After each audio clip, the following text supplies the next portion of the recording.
नमस्कार दोस्तों, एक बार फिर से आप सभी का हमारे चैनल पे स्वागत है। आज की ये वीडियो हमारे इंग्लिश ग्रामर से रिलेटेड है। आज के इस वीडियो के माध्यम से हम जानेंगे कि छत्तीसगढ़ माध्यमिक शिक्षा मंडल क्लास 10th में आपके इंग्लिश ग्रामर को लेके क्या क्या सिलेबस में है, आपको कौन कौन से टॉपिक्स में ग्रामर को पढ़ना है। आज के इस वीडियो में हम सारी चीज़ों पर चर्चा करेंगे। तो ये वीडियो आपके लिए काफ़ी इंपॉर्टेंस होने वाली है, इसलिए एंड तक बने रहिए इस वीडियो पर। आपके एग्जाम में डू आस्क डायरेक्टेड से जो कि ग्रामर के क्वेश्चन पूछे जाते हैं, उन्हीं ग्रामर के क्वेश्चंस पे आज हम चर्चा करेंगे, जानेंगे कि कौन कौन से वैसे टॉपिक्स हैं जिन्हें आपको पढ़ने हैं। देखिए, सबसे पहले हम ब्लूप्रिंट से आपके इंग्लिश ग्रामर के जो सिलेबस है उन पे जानते हैं कि कितने मार्क्स से आपके इंग्लिश ग्रामर से क्वेश्चन बनते हैं। देखिए स्टूडेंट्स, यहाँ पे आप देख सकते हैं कि ये आपके इंग्लिश का ब्लूप्रिंट है। ब्लूप्रिंट पे कुछ टॉपिक्स है, आपकी इकाई है यूनिट्स में। देखिए, जो ग्रामर के जो सेंटर्स है, देखिए कितने कितने मार्क्स के आपके क्वेश्चंस बनेंगे। आप ऐसे को भी ग्रामर में शामिल कर सकते हैं। आप पैराग्राफ राइटिंग भी उसी में शामिल करेंगे। राइटिंग, ईमेल, रिपोर्ट, इंटरव्यू जो लिखा उन्हें भी उसी में शामिल करना है आपको। प्रीसेस राइटिंग भी उसी में शामिल होगी, जबकि ये ग्रामर वाला पूरा सेक्शन आपका उसी में शामिल हो जाएगा। मतलब यहाँ से आप यदि आप सभी नंबर्स को जोड़ेंगे, ऐड करेंगे, तो आप पाएंगे कि आपके 35 मार्क्स यहीं ग्रामर से ही बनते हैं। मतलब कि 35 नंबर आपके ग्रामर से बनने वाले हैं। बाकी का जो 40 मार्क्स होगा वो आपका टेक्स्ट बुक से संबंधित होगा, जिसमें आपके पैसेजेस आएंगे, unseen passage, seen passage, poetry वाले पैसेज आएंगे, आपके क्वेश्चंस आंसर पूछे जाएंगे और वोकैबुलरी से संबंधित कुछ और क्वेश्चंस भी पूछे जाएंगे, तो वो अलग है। जबकि 35 मार्क्स आपके ग्रामर से। तो यदि आपने ग्रामर अच्छे से पढ़ लिया तो आपके मार्क्स अच्छे आ जाएंगे, इंप्रूव हो जाएंगे। सबसे पहले आपको डू आस्क डायरेक्टेड में किन किन टॉपिक्स को पढ़ने हैं, पहले हम उन पे चर्चा कर लेते हैं। जैसे आपके डू आस्क डायरेक्टेड में आपके लिए आर्टिकल से प्रश्न पूछे जाएंगे। आर्टिकल्स, आपको मालूम है कि आर्टिकल्स हमारे 3 टाइप्स के होंगे, ए, एन और द। इस पर हमने वीडियो बनाई हुई है, यदि आपने नहीं देखी है तो आप वीडियो देख सकते हैं वहाँ से। मॉडल्स में आपको मालूम है कि 22 टाइप्स के मॉडल्स होते हैं। सभी को नहीं दिया जाता है, कुछ जो इंपॉर्टेंट मॉडल्स हैं उन्हीं पे ही आपके लिए क्वेश्चन पूछा जाएगा। क्वेश्चन टैग आपके लिए आएगा, वॉइस को चेंज कीजिए जाएगा आपके लिए। टेंस के भी कुछ क्वेश्चंस आ सकते हैं। सेंटेंस चेंज क्वेश्चंस, मतलब कि प्रेजेंट, पास्ट और फ्यूचर सेंटेंस को आपको चेंज करना है। प्रेजेंट सेंटेंस में यदि आपका क्वेश्चन है तो आपको फ्यूचर में या फिर पास्ट में चेंज करने को कहा जाएगा। तो इन 6 टॉपिक्स को मिला के आपका डू आस्क डायरेक्टेड के प्रश्न पूछे जाएंगे। आपकी जानकारी के लिए हम बताएं कि आपको इनके बाहर से कुछ भी नहीं पढ़ना है, आप इन्हीं में से पढ़ेंगे। इन्हीं में से आपके डू आस्क डायरेक्टेड के क्वेश्चंस पूछे जाएंगे और इन्हीं में से आपको सॉल्यूशन करके आंसर लेना है। इसके अदर्स में यदि देखें हम तो 7 नंबर पे ऐसे राइटिंग है। ऐसे राइटिंग 8 मार्क्स में पूछा जाएगा आपका। एप्लीकेशन राइटिंग या लेटर राइटिंग, ये भी 4 मार्क्स में आएगा। नोटिस राइटिंग या फिर रिपोर्ट, इनमें से कोई एक आएगा।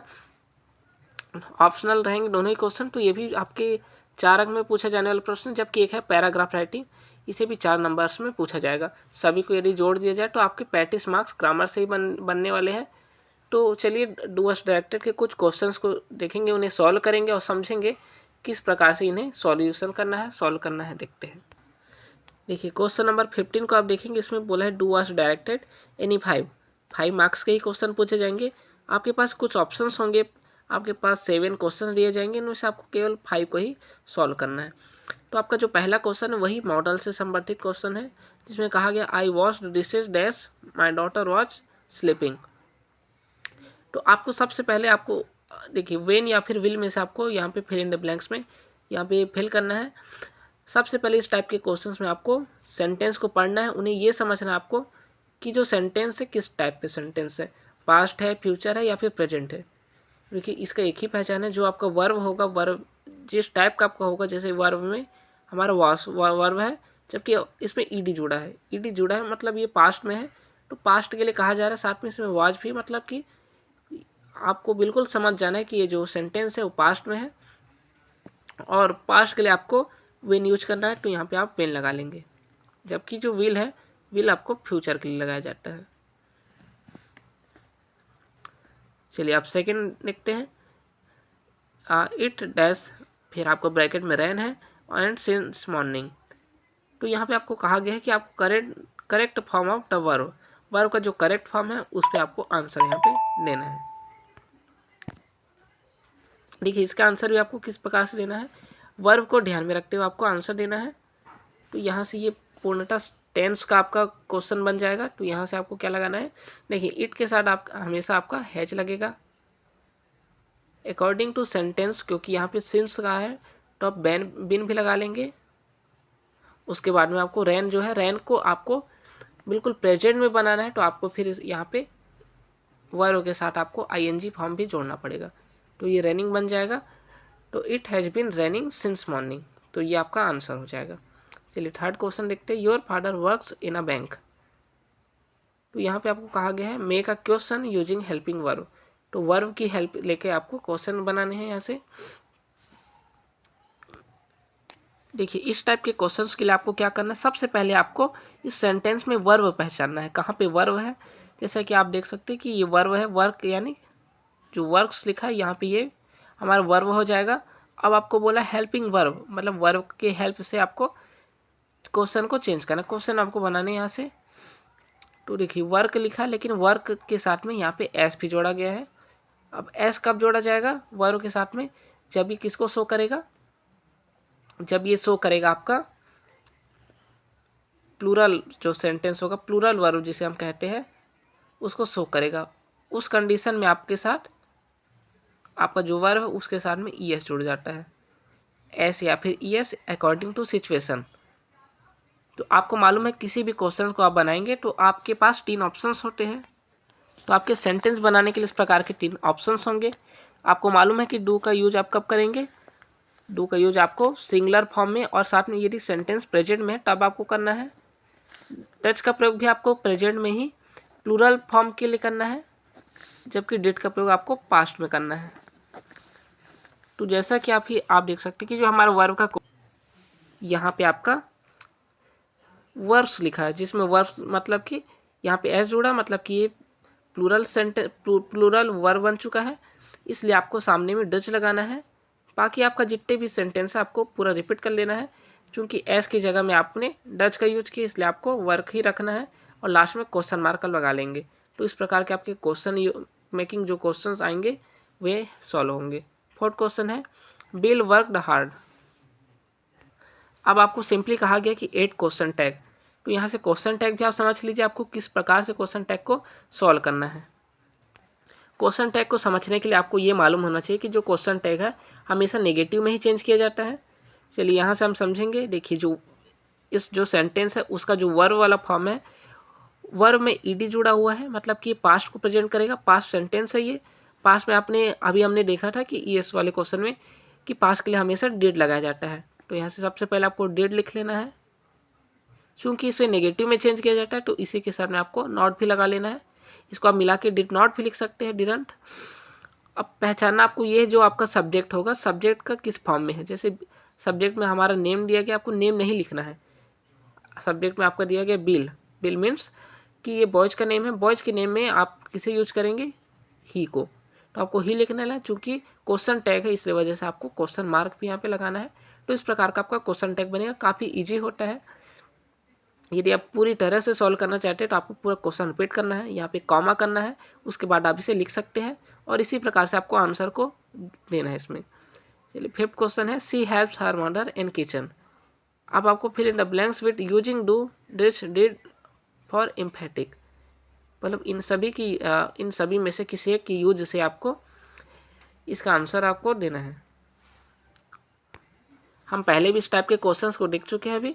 जैसे आप देख सकते हैं जो यहाँ पे इस सेंटेंस का जो वर्ब होगा, वर्ब इसमें हेल्प्स है, हेल्प है तो अब आप सिंगुलर यूज करेंगे। यदि हेल्प्स है तो आप प्लूरल जो वर्ब का फॉर्म है उसे यूज करेंगे। जैसा कि हमने देखा था जो प्लूरल वर्ब का फॉर्म होगा उसमें आपको डज यूज करना है। चूँकि इसे क्वेश्चन नहीं बनाना है तो आप डज को सामने भी नहीं लगाने वाले हैं, तो डज को आपको वर्ब से पहले ही लगाना है। तो she does help her mother in kitchen, तो आपको एस हटा लेना है, उसकी जगह में आपको डज लगाना है। तो बिल्कुल सिंपल क्वेश्चन है ये सब। चलिए एक क्वेश्चन और है हमारा, ये वॉइस चेंज करने के लिए क्वेश्चन है I sold my bicycle change into passive voice.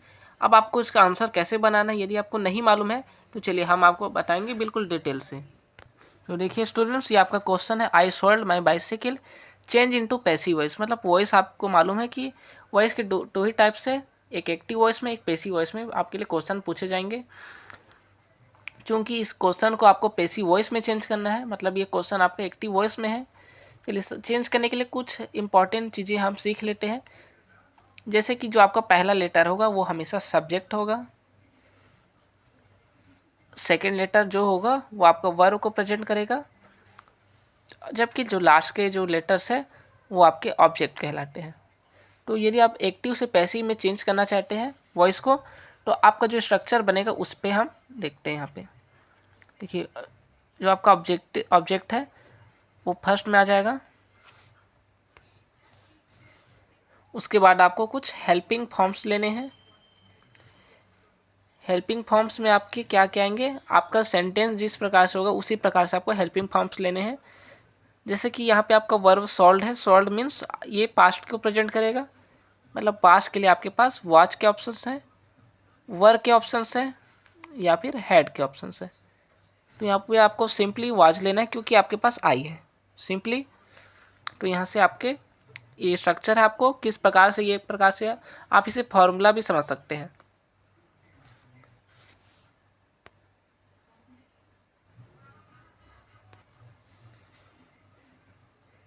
उसके बाद से आपको वर्ब का थर्ड फॉर्म लगाना है यहाँ पे।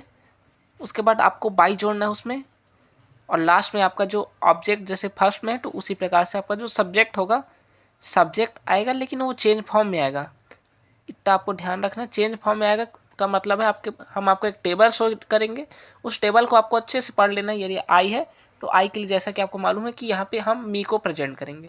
तो चलिए पहले हम आंसर बना लेते हैं। जैसे कि आपको ऑब्जेक्ट लेना है, ऑब्जेक्ट में आपको बाइसिकल भी आएगा, साथ में इसका माई भी आएगा क्योंकि ये दोनों कंबाइन है। तो आंसर में आपका माई यहाँ लिख लेंगे हम, बाइसिकल। उसके बाद आपको हेल्पिंग फॉर्म लेना है, हमने गेस किया था यहाँ पे हमें वाज लेना है, माई बाइसिकल वाज। उसके बाद आपको वर्ब का थर्ड फॉर्म, वर्ब आपका सोल्ड है, सोल्ड के जो थर्ड फॉर्म होगा, सेकंड और थर्ड फॉर्म दोनों ही सेम होते हैं। फर्स्ट आपका सेल है, फिर sold and then also sold, मतलब कि यहाँ पे आपको सोल्ड लिख लेना है। उसके बाद आपको बाई यूज करना है, तो बाई लगा लेंगे। सब्जेक्ट का लिखना है लेकिन आपको चेंज करके लिखना है, तो आई का चेंज फॉर्म यहाँ से मी। तो ये आपका वॉइस कंप्लीट है, ये आंसर हो जाएगा। तो ये थे कुछ डू एज डायरेक्टेड के आपके सिलेबस से संबंधित क्वेश्चंस। इसमें ये आपको डिटेल से वीडियो चाहिए तो कुछ ही घंटों में ये वीडियो अपलोड हो जाएगी वॉइस से संबंधित। वीडियो अच्छी लगी हो तो लाइक कीजिए, सब्सक्राइब कीजिए और जुड़े रहिए हमारे चैनल के साथ। मिलते हैं नेक्स्ट वीडियो में, तब तक के लिए थैंक यू।